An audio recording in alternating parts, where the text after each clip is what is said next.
explain RUSU. What's RUSU? What does it do? RUSU is the RMIT University Student Union.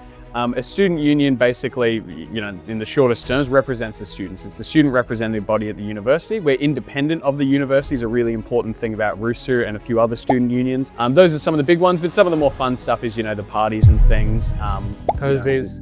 Yeah, we have the Thursday Chill and Grills, 12 to 2, one of the best events, I reckon, in all of, student life. 10 or 20 people are signing a petition coming to you.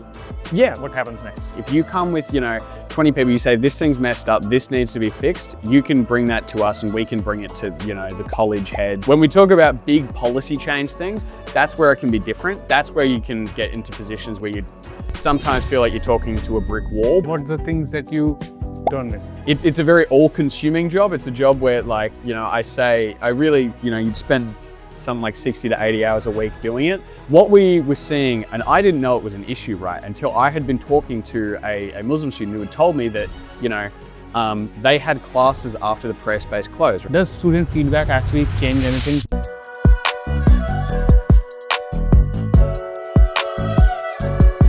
Hello guys, welcome back to KapsTalks, and today we are back with another different kind of podcast, but really important for someone who's about to take admission or who's already in RMIT University, and you might be seeing big purple flags, big purple logos everywhere in RMIT, which is about RUSU. If you don't know about RUSU, we're going to be talking about that, but just to tell you, for all this information, we have a guest, Finn. First of all, thank you so much for giving your time. I know you're super busy. Yeah. Finn, as I know, he's a friend, plus he has been with RUSU for really quite long time, helping students, encouraging them, and also there's so many things which he has done. But for someone who doesn't know, I would like you to just give them a little brief info about you first, and then we're going to go to RUSU. Yeah. So my name's Finn. I was the 2025 RUSU president, 2024 welfare officer at RUSU. I've been a club leader on a few different executives here at RMIT. Trying to think of the full resume, but that's sort of most of it. I'm the university council, the student representative on university council this year at RMIT as well. So I'm doing that at the moment. I also study a Bachelor of Urban Planning. So, yeah. So many things he's doing. I'm just listening. It's fine. Keep going. I'm reading your resume. But one more thing. So you said you have been the president of RUSU from 2025 to 2026? So from November 2024 to 2025 November. Ah, okay. Yeah. You missed that time? Or you still want to? Do I miss that time? I don't know. It's melancholic. Like, it's a big job, and there's some things I don't miss. There's some things I definitely do miss. So, What are the things that you don't miss? The things I don't miss is all the work. Probably it's a lot of work in that role, and it's a lot of it's a lot of talking to people, which is I love talking to people and I love doing that, but everyone's got a limited social battery, right? Like, I'm sure you love talking to people. You're doing a podcast, but I'm sure that I love being the host, but yeah. Yeah, if you were doing 2 hours intervals every day with a 10-minute break, you get pretty tired of it, and that's sort of what it was like. And I think it's a very all-consuming job. It's a job where you'd spend something like 60 to 80 hours a week doing it, and the administrative parts are probably about 30 of that, and the other 30 is just making your face out there, making sure you're getting re-elected and things like that, and making sure that people know who you are, and just doing all that extra work. So that's I have a bit more time for social life outside of work and things now, which is nice to have. But that's probably the main thing I don't miss, I would say. And the things which you miss, if you want to brief some about it. Oh, well, essentially getting paid to go drink at events. It's a double-edged sword, as I said. Eventually it's only so fun after a while. The more you do it, the more just eventually it gets to you, and you're like, okay, am I really doing this for fun anymore? Or am I just doing it because I have to be here? Yeah. But I still do miss it, and it was there was a lot of fun I had, especially in the student union office, and the friends I made, and all the people who I met along the way were great to work with, and I was pretty happy with that. And I also, I enjoyed running for my elections and things, and I enjoyed having that kind of opportunity to talk to people and also just, make people happy, make people proud. It was I had a friend, it was I had a friend who was a trans woman. She came up to me after we did the preferred names on student IDs, and we won preferred names on student IDs for trans and Indigenous students. And she came up to me and she was like, "That's fantastic! Like, thank you for doing that. Like, that really means something to me." And so that's some of the stuff that was really good about it. And you know, when someone tells you that something that you did actually made an impact on their lives, that's the best thing that you can get out of that. What I felt about this step that you took is more like you're making them happy, but you're actually making them feel listened, right? Yeah. And that's something not everyone can do. So kudos to that. Yeah. And so just on the basic lame language level, someone who's of any country, or maybe in Australia, domestic or international student, explain RUSU. What's RUSU? What does it do? Yeah. So I'm also listening. Yeah. So RUSU is the RMIT University Student Union. A student union basically, you know, in the shortest terms, represents the students. It's the student representative body at the university. We're independent of the university is a really important thing about RUSU and a few other student unions. Not every student union is independent, and I do think that there is a lot of value in being independent and having separate power from the university that you can kind of wield as you like. Under that, you know, list of things, like there's a very long list of different things we do. We do a lot around advocacy, so you know, our campaigns and you know, advocating for you know, better education policy and things like that. Welfare was really my kind of area of expertise, and that was doing a lot of you know, sort of free. We did a lot of free lunches, free food. You know, helping people's welfare. We have a counselling service through the student union, and also on that advocacy stuff, we also had student rights officers who basically, they're like lawyers for students. If you ever want to contest a grade or something, you can talk to them about it and they can help you with that sort of thing. Those are some of the big ones, but some of the more fun stuff is, you know, the parties and things. Thursdays. You know, we have the Thursday Chill and Grills, 12 to 2, one of the best events, I reckon, in all of, you know, student life across the country. Yeah. And that's a fantastic event that we run, and it's a good one for community. It was the community of RUSU that drew me to RUSU originally. I became involved and I wanted to get involved. I became a member of the student union on like my first day at RMIT. Probably it wasn't even my first day at RMIT. I don't even think I was living in Melbourne at the time when I joined RUSU. I was just like online. Sorry? Yeah, I think I just went online and did it because I watched this TV show. That was probably a bit of a tangent, but it was this TV show I really liked called Fresh Meat. It's like a British TV show about these uni students. And in it, they always go... uni students, you said? Sorry? This uni students? Oh, just about uni students in general, yeah. And they live in a share house and stuff. And like one of the student union's a big part of this TV show. And they go to like the student union for beers and stuff. And I was like, you know, I want beers. I want to get involved in that sort of thing. So I joined through that. But that's some of the more exciting stuff we do. Yeah, events and things like that. A lot of cultural events. We run the clubs here at RMIT. Yeah, that's sort of a somewhat exhaustive list of what we do. We also have a lot of collectives and things where people can kind of find their community. So, you know, like there's an international student department, there's a queer department, there's a women's department, so on and so forth. And those definitely helped me find my footing a lot when I was sort of in my early days at uni, or particularly the queer department. So yeah, that's... Because when I joined as a new freshie, I had the misconception of RUSU as events and Thursdays chill and grill. But there's so many things which you just mentioned, which I also, that's why I said I'm still listening to you on these points, because I didn't know at the first place that okay, we have these things as well. And if you're coming as an international student in Australia, you might listen to this word a lot: union. There's different kind of unions. Even if you go to the work, right, when you're doing a corporate job or maybe a retail job, there's different kind of unions. So you would be having this. Union is, in simple lame language, what I understand is it's a backbone if anything happens, right? So there's someone standing at the back who can help you if you're studying as a student, if you're working as a corporate employee or something. And that's, I mean, to add to that as well, right? Like on the definition of unions and things, it's a member-run organization. It's for members by members, and that's the purpose of a union. It's to represent those members and help those people, and that's sort of what RUSU does, and that's what a lot of other, you know, student unions and things like that across the country do. And I think, it's not more like there's no bosses, right? It's just there's people same like you. Yeah. Well, anyway, for the just basic information part, if someone wants to be a part of RUSU, how can he or she be? Online, offline? Yeah, well, you can look it up. You can just search up, RUSU. It should be the first search result, I think, and there will be a thing, quite prominent thing, to say join the student union. Membership's $12 a year, super cheap, and gives you access to a bunch of free services, bunch of stuff that we do, our members exclusive events and things like that as well. So you can just jump in that way. There used to be, this is sort of a fun fact, on an RMIT enrollment, I don't know if you've seen this before, you might have, once upon a time, but there used to be a button you could tick, or like a thing you could tick to say you want to be a member of the student union.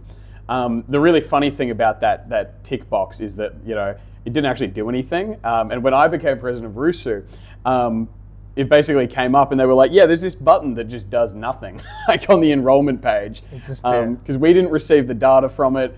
RMIT didn't hold on to the data from it. I don't know what the purpose of the button was, but it certainly didn't do anything. So that was... It's more like, it's online, right? You said. So it's yeah. And someone who doesn't know exceptionally what RUSU is, maybe he or she can just tick it up, but still. Yeah, but it just says RUSU. It just says, do you want to be a member of RUSU? It doesn't say what that is.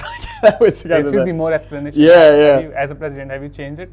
I think we ended up getting it and then emailing the people off it, but I think the button's just been removed entirely now.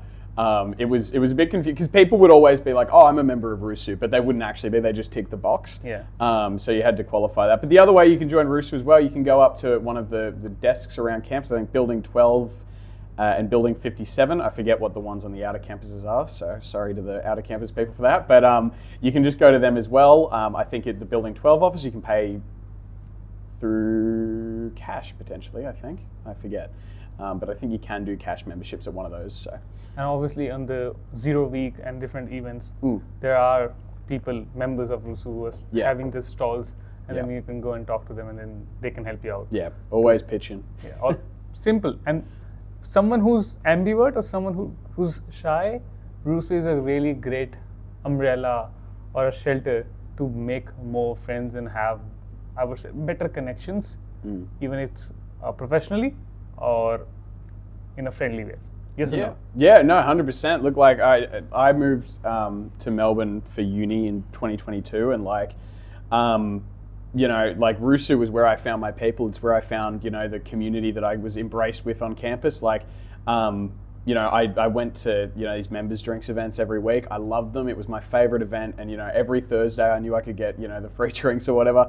And it was, it was about the people, right? And I met pretty much all my friends I know in this city through that, bar a couple people. But I wouldn't be, half the person I am without all the experiences and without, getting involved through RUSU and also, through clubs and things, but particularly through RUSU and the events it run, the community around it. It is a great place to find people who are like-minded, like you, and, want to meet other people, I suppose.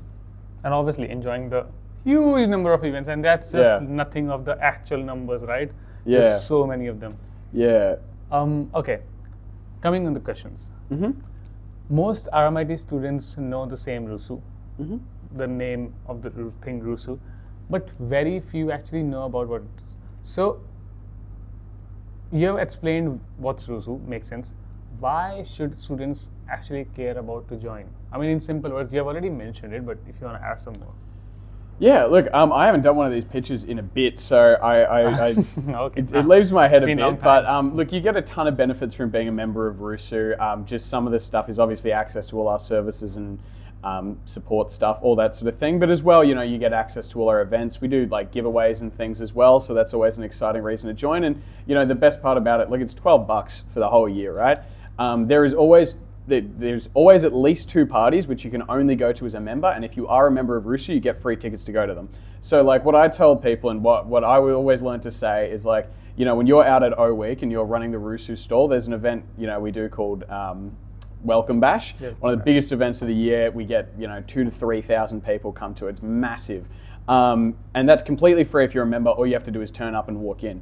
And what I always tell people is if you go, you buy your membership here, you go up there, drink one drink, get one gozeme, whatever it is, you've instantly made your money back, right? You've made your $12 back. $12 isn't going to buy you a whole lot anyway, so.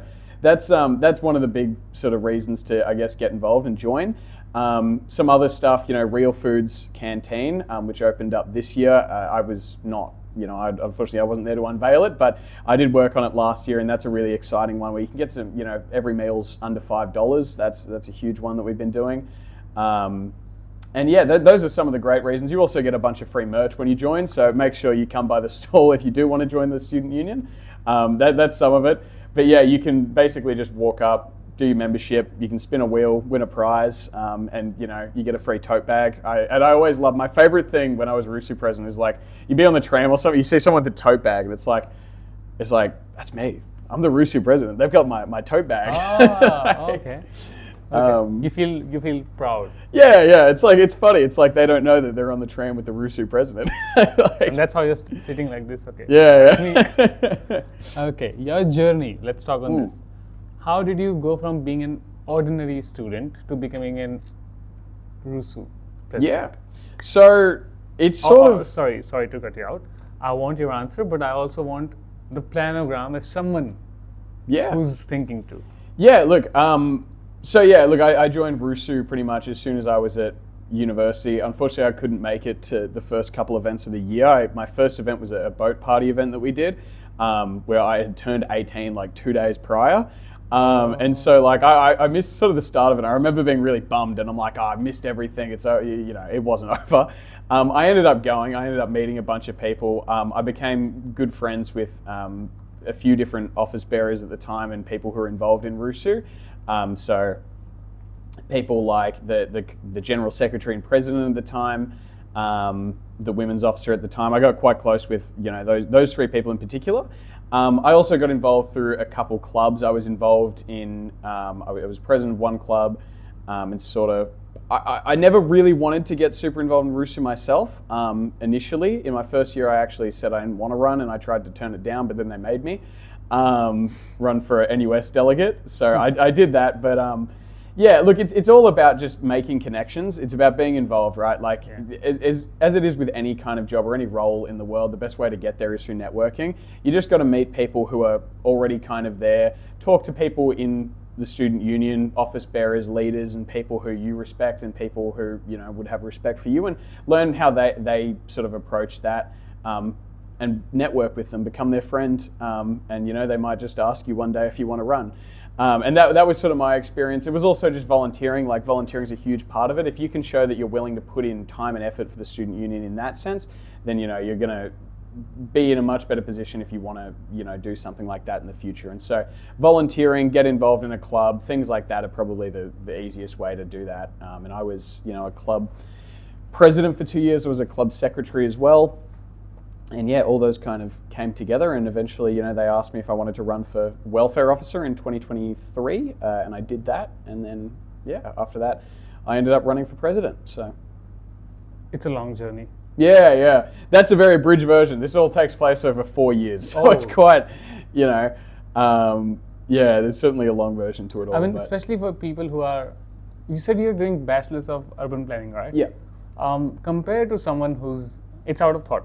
Compared to someone who's doing masters, or maybe who's doing PhD, it's one or the other way quite a little more tough for the person to manage this much of extracurricular stuff. Yeah. Also managing the studies. Yeah. And even if you're in the bachelor's or master's, if you're being just a volunteer, it's in brackets because I make study videos a lot. It's in brackets. Focus on your studies too.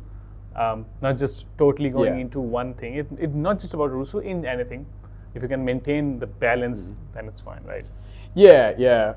And look, I mean, I might, I guess say something somewhat contrary. You can cut me out, but I think the extracurriculars I was able to do definitely have had a much bigger impact on me than some of my studies. And I think, look, I went part-time for a year last year when I was RUSU president, because that was really the only way to fit it in. And so it is an important thing that you at points will need to choose between things and make those kind of decisions. Obviously, I'm still going to finish my degree. I'm not planning to not finish my course, but I delayed it, and I'm lucky to have that opportunity. I know a lot of people don't have that opportunity, right? Master's students, VA students, and things like that. Going to part-time is not always an option. International students, it's almost wholly not an option. Yeah, somewhat. Or it's Because you very have the difficult. visas issues. Yeah. Side by side, you need to manage that too. Like for me, I could just go into the enrollment thing and drop a class and not really think about it. But if you've got to change your visa, you've got to change a lot of your life around that sort of thing. And that was something obviously I had going for me. But it is important to focus on those things. And like I also wouldn't have a lot of the skills I'm able to use as RUSU president if I didn't do my studies and didn't focus on those things. Learning how to do spreadsheets and all that sort of stuff. And how many spreadsheets have you been doing? I've done a lot of spreadsheets. Too much paperwork. A lot of paperwork in these halls. If you just out of curiosity, RUSU team members, right? Like the person who's working, like there should be vice president, president. Can you explain? Okay, let's go. Can you explain the hierarchy for some? Yeah, for the roles. RUSU is sort of a funny student union. We have a very old structure. We're a very old student union. We've existed since I think 1941. I don't think that's right. I don't know. It's like 82 years. I think we've been alive. We've been a student union for like 82 years, right? So we've been around quite a long time. Parts of that mean that, I think our constitution has taken shape over many years. And so there was never, I don't think, a sort of full vision. And it also hasn't changed in any significant way in a long time. So the thing that is really unique about RUSU is that it is a pretty much flat structure. You can sort of attribute, certain things to certain roles, but in RUSU it's very unique for the fact that we have a 28-member council, and every single one of those council members has an equal vote. No one has a higher position technically. The only role there's two roles which do have a higher position, sort of, which is the president and the general secretary. The president is given that power by the student council. The president is elected by the student council. It's like a prime minister or a prime ministerial system for that. And then there's the general secretary who has the chairing powers at meetings. And so they chair meetings of the SUC. But ultimately, it's a very flat structure. Other than that, to go with more informal classifications, which might make sense to people, you have the president and gen sec, which represent, the management team. Sort of below that is like office bearers, so positions like welfare officer, education officer, so on and so forth. Then further below that is sort of your like rep positions, so you have like gen reps, city rep, campus reps, things like that. And then outside of that, there's also a few ex officio positions, like you have catalyst, which is not members of the student council, but the catalyst editors do generally attend student council meetings. They are a part of RUSU. In the same way, and also there's also NUS delegates, which is separate from RUSU kind of, but also elected in the same elections and things. So it's quite a big thing to get your head around. Some office bearers also have multiple people in the same role, so that's all a bit something there. But it's pretty flat structure really. Okay, so these roles, curiosity. Yeah. Do they pay? Do they pay? Yes, they do pay. How much? If you want to reveal, it's up to you. Look, it's public information. Like it's okay, it's public information, please. Yeah, look, it's public information. I guess the point I would make is that like it's not very much money. I don't know the figures off the top of my head.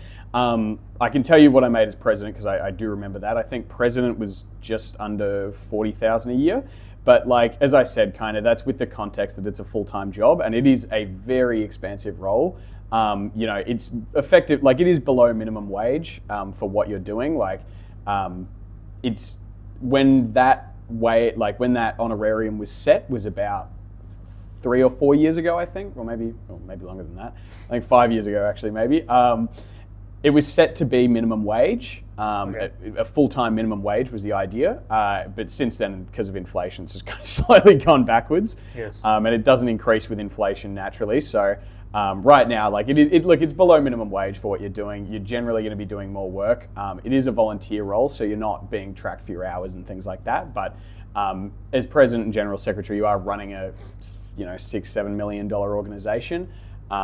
You're effectively the CEOs of that organization, so it's a lot of work, and it is essentially works out to be at least 40 hours. Also, do you get rosters? Like an actual job, do you get rosters of this, or is just any time you need to do it? So it's an honorarium through RUSU, so you're technically a volunteer.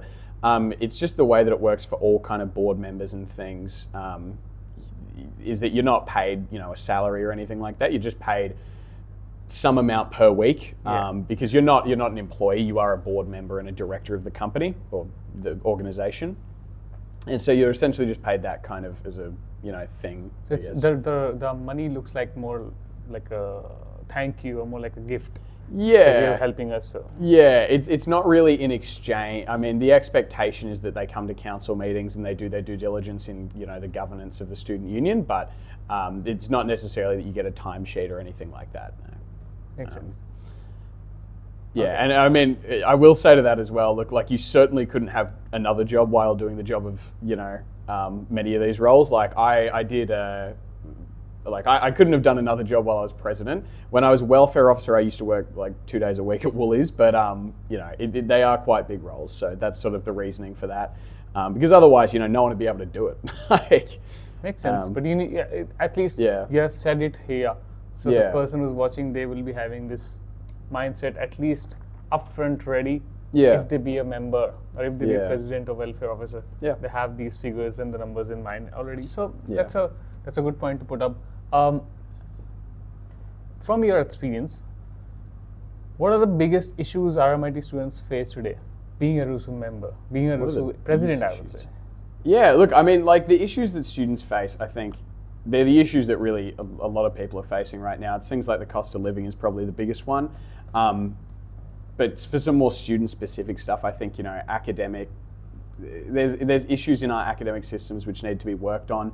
We have issues where, like things like special considerations, the systems are too complicated. There's more work that needs to be done to simplify those and make it easier for students to access support services and things like that. So those are some big ones.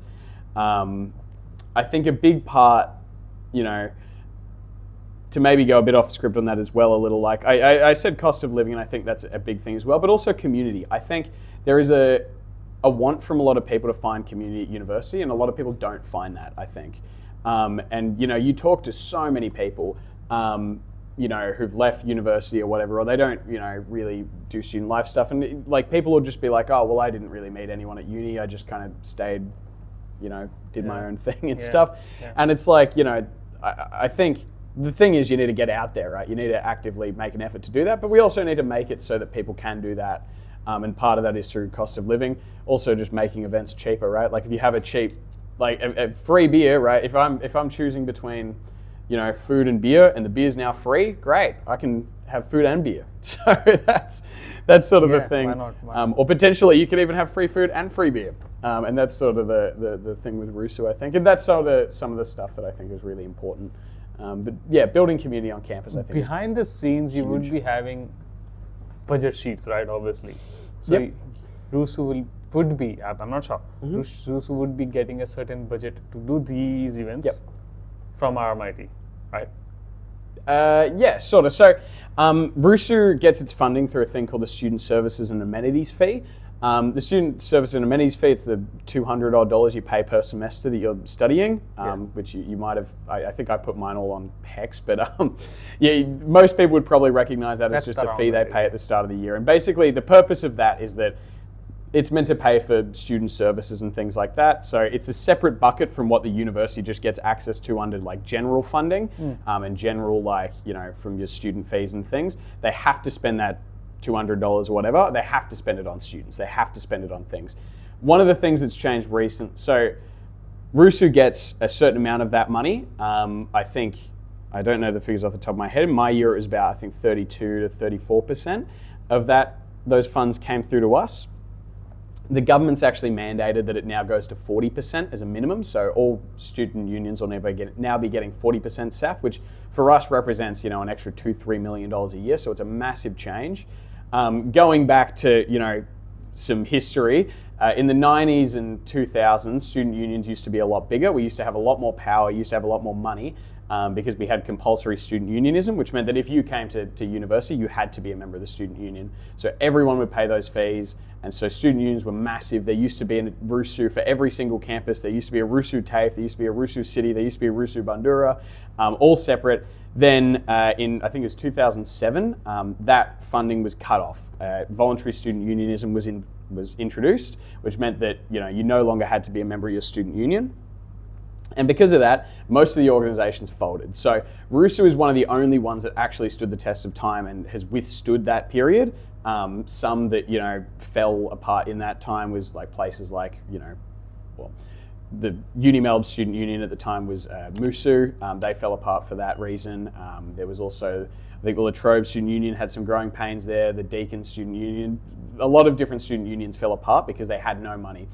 The thing that happened a bit differently at RMIT, we had played it quite smart. We had a bit of money in investments, actually. So we put a bit of money away for a rainy day, and it ended up coming in handy. So we were able to run the organization on bare bones for a few years until we were able to negotiate a deal with RMIT where we would get 30% of the SAF allocation. And then that's how we were funded all the way up until last year, where 40% was introduced. And so now we have stable funding. So that's a very long description of how the funding of student unions works and the history of it. Mathematics, but the thing is, someone in a scenario is paying this $200 per semester, I believe, that part of the fees for these student services.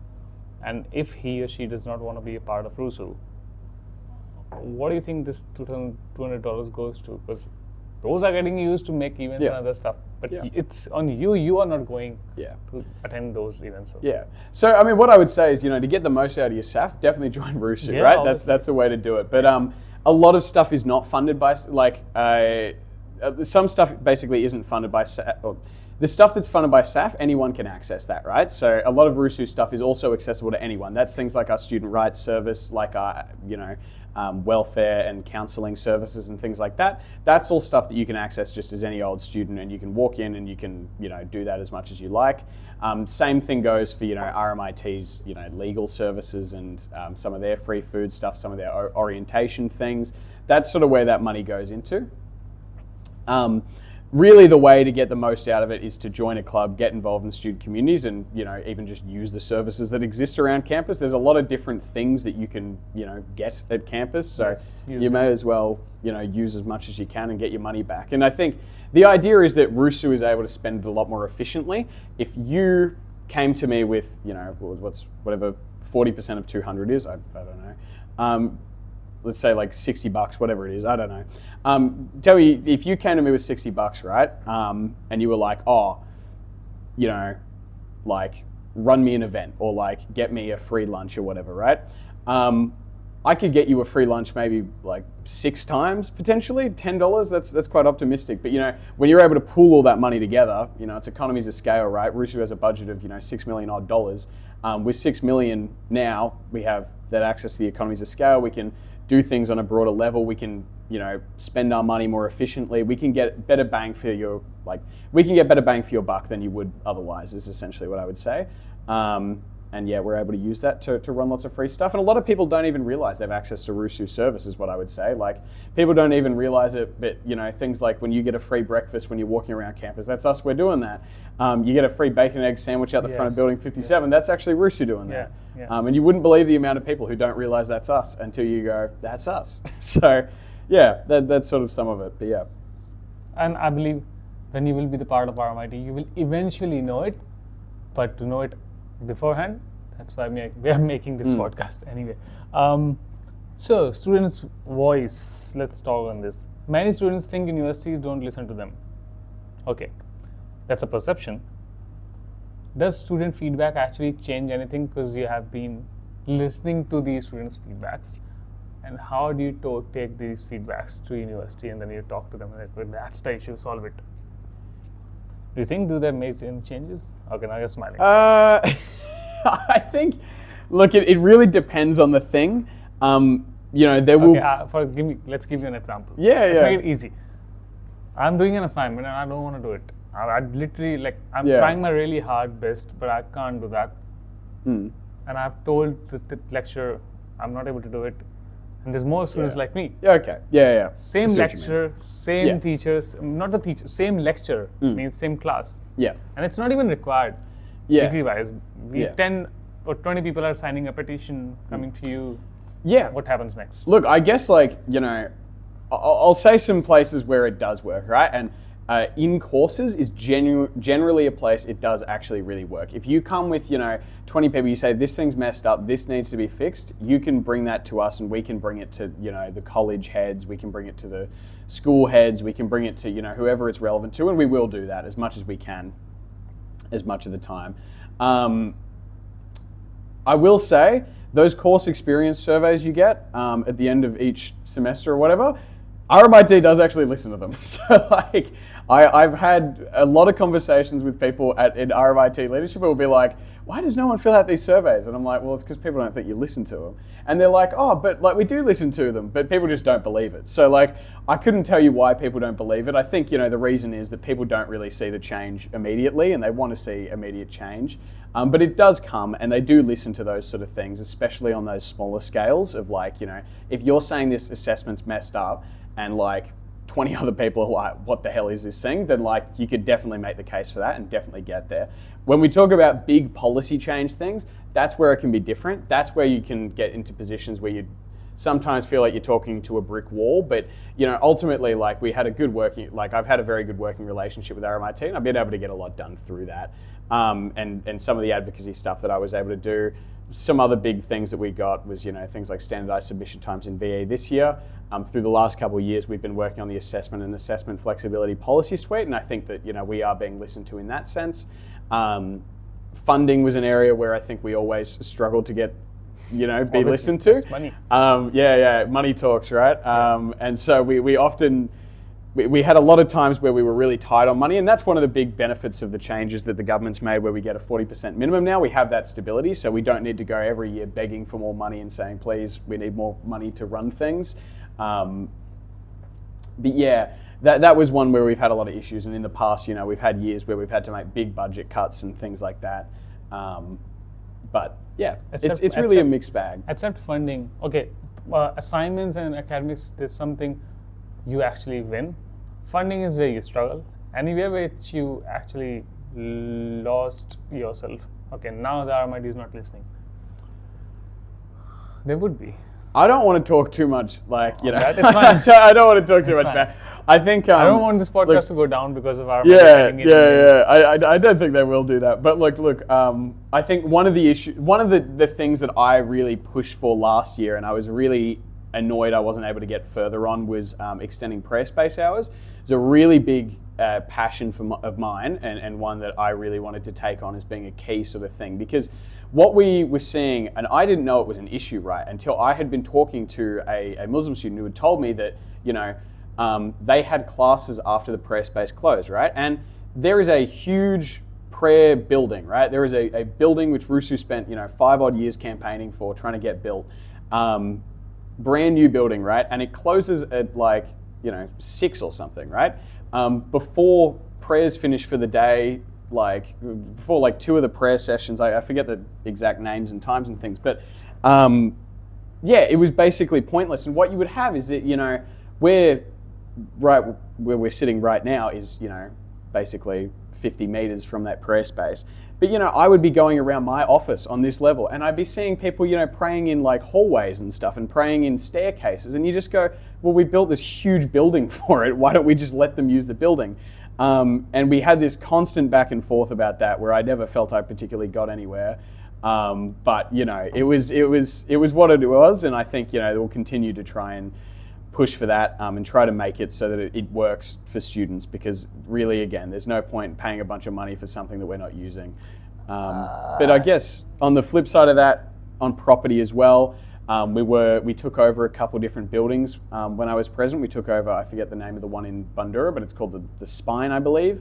And there was also the building 78 just down the street from here as well, which we were able to successfully change hands over with from RMIT, and we were able to use those spaces. So, again, always a mixed bag. See, the thing is, we can say it's good or bad. The point is, for the building that you fought for the 6 p.m. thing, you mentioned a line before that you said there were changes, but people do not see changes instantly. Yeah. So the thing is, it could be the reason, it could be funding, it could be policies, it could be assignments, it could be this thing.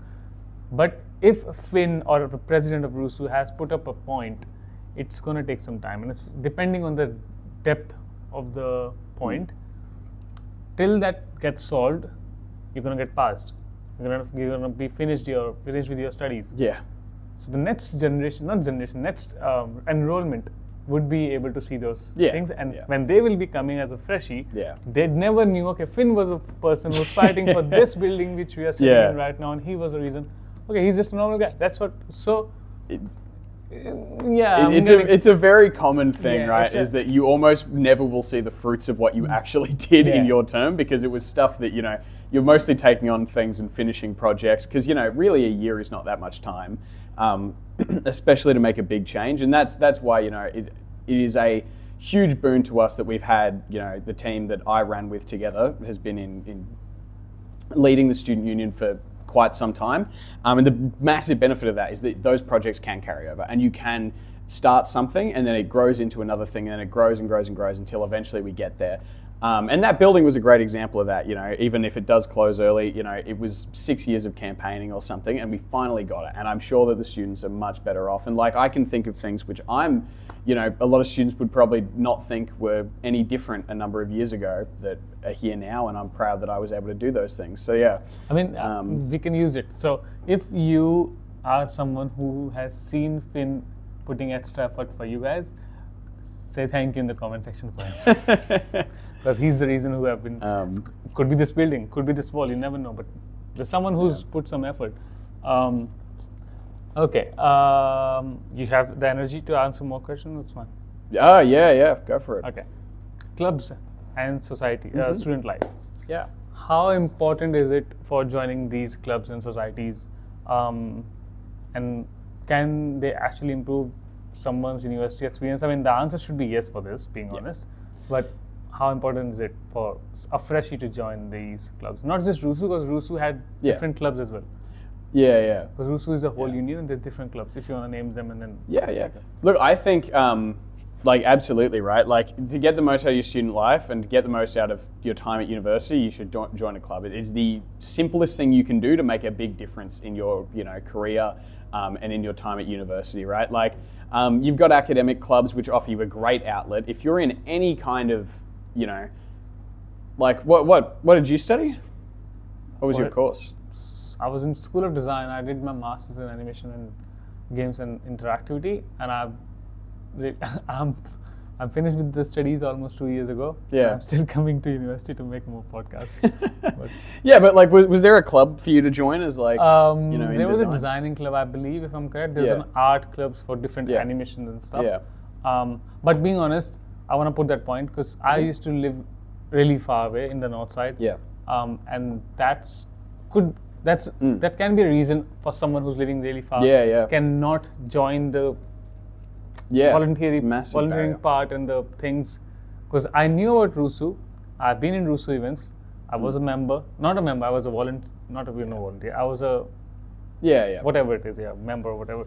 But even if I wanted to stay back, couldn't because of having my house really far. Yeah. But, and look, I can relate to that somewhat. In my first years living in Melbourne, I wasn't too far, but it was about a 45-minute train ride into the city. So it's far. Yeah. It took me time to get into uni every morning, and I'm very, I live in North Melbourne now, so it's not that way now. But it's part of what I was saying about cost of living and things as well. For what you got to do what you can do to make it affordable for people to live close to campus and be able to live that kind of lifestyle where you can come into uni, you can afford to spend your time volunteering, you can afford to, spend your time having a bit of fun and things like that. That's stuff that we can help with through that sort of cost of living stuff with RUSU. But as well, just on club stuff. It is a great opportunity, and it's a shame. I'm sad to hear that you weren't able to really get into it. But I can tell you, right, for so many, I do urban planning, right? I was on the Urban Planning Society for a year, and I'm very glad that I was on that executive. But also just a member. I was a member of that club. I'm still a member of that club. Been there for 5 years or whatever. And it's a great place. I've networked with so many people I never would have networked with.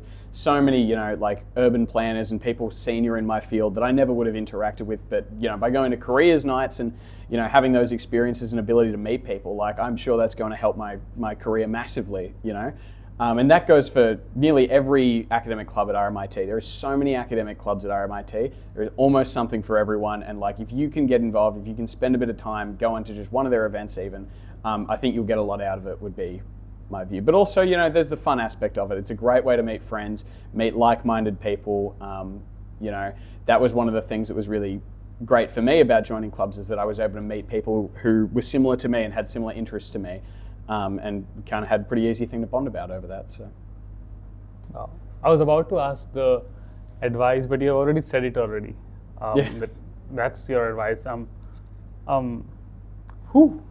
Wow, you were ready. See, you're answering the questions which I never even asked you. But okay, now I'm confused.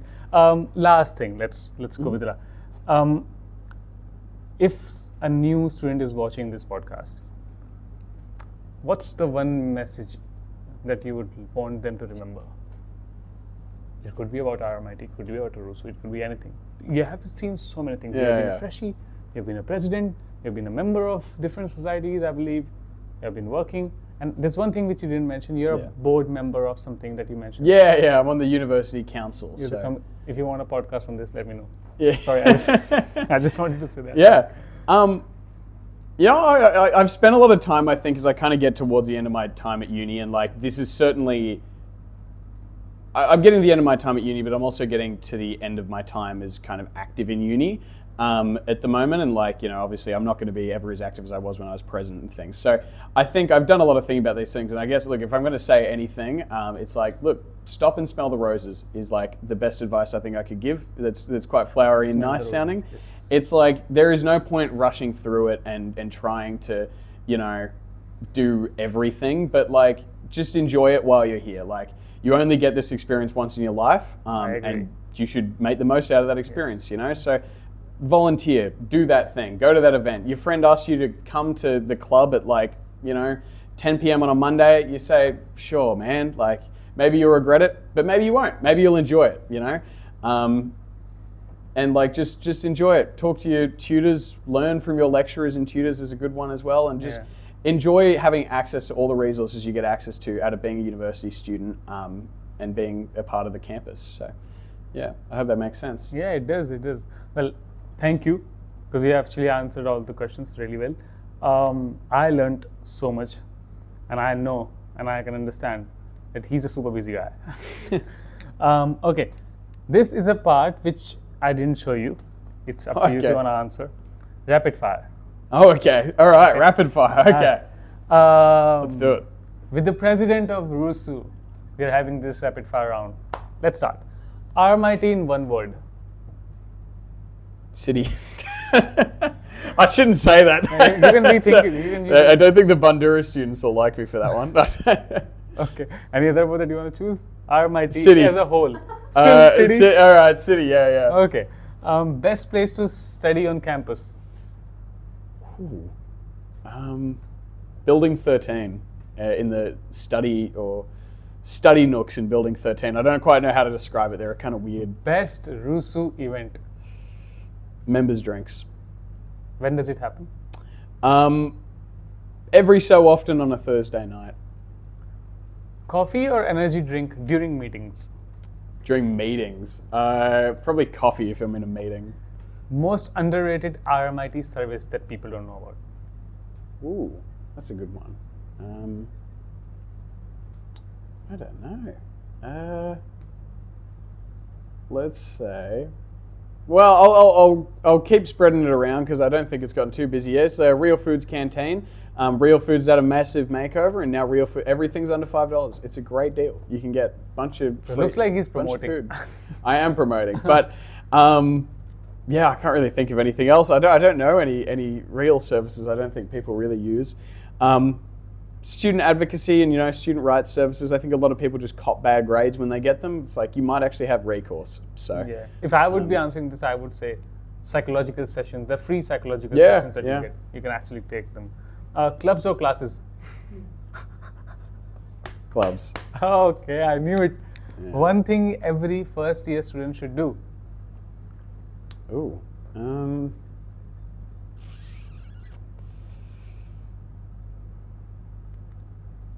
Miss a class. Wow, he's the president. Miss one, just one. Just one. Don't do any more than one. Any more than one's a problem. Any less than one's also a problem. But also reckon. be prepared to manage that class. Yeah, image. yeah. Biggest student myth. Be a student myth. That student life will come to you, I think. To sort of go with some of the themes we're talking about, student life won't come to you, you have to come to it. You have to get involved, you have to put yourself out there, and then, that's how it works. Favorite part of being RUSU president? Favorite part?